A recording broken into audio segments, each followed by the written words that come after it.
Flickers in the Dark, Episode 39, Emissary of the Void. It started with a ringing in my ears.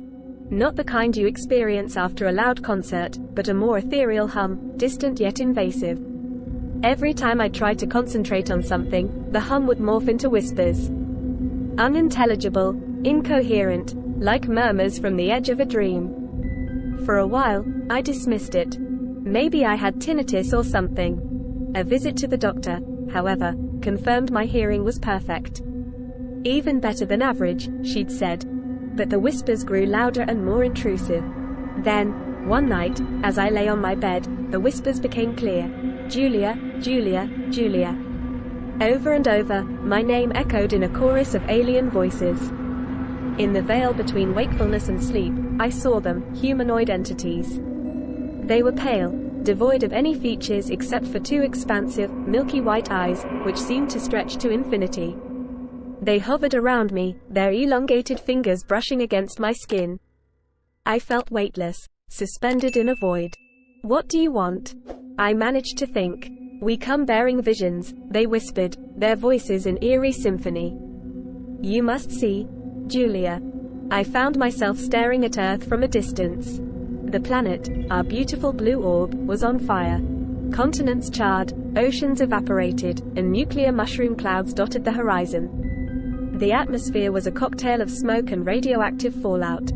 The future you're hurtling towards, they intoned. But that's not all.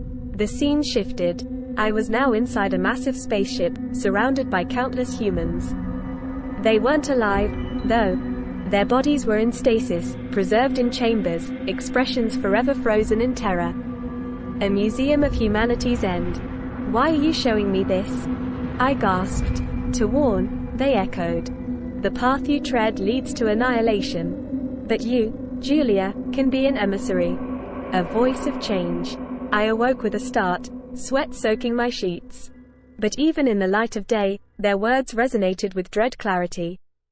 Days turned into weeks, and I began to notice the symbols. Complex, otherworldly glyphs, appearing in random places, on my morning coffee cup, scribbled in my notepad, projected on my computer screen. Each symbol seemed to hold an innate power, and my mind worked tirelessly to decipher them. Their meaning became an obsession. With the help of some experts in ancient linguistics and a bit of online research, I came to a realization: these symbols conveyed messages.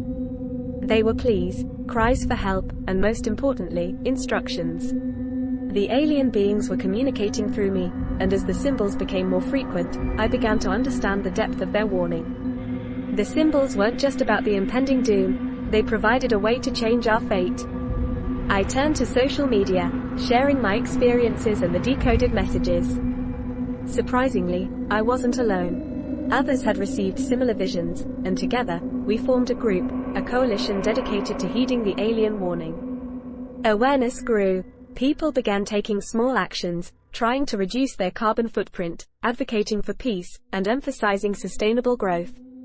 It was a movement of cosmic significance, and for a brief moment, it felt like humanity was on the verge of monumental change. However, not everyone believed. Government agencies labeled us extremists. Conspiracy theorists mocked us. We were ridiculed, ostracized, and silenced. One evening, as I returned home, I felt the familiar weightlessness. The aliens appeared, this time, their demeanor somber. Your efforts are commendable, but the course remains unchanged, they whispered. Remember, every end heralds a new beginning. Do not despair. As their forms faded, I realized I was no longer in my apartment but standing at the edge of a vast, alien city. Structures made of crystal and metals unknown to man stretched towards a violet sky. I felt an overwhelming sense of loss and yet, an ember of hope. It wasn't Earth, but it was a new start. A new beginning in the stars. The ringing in my ears faded, but the messages from the void remained.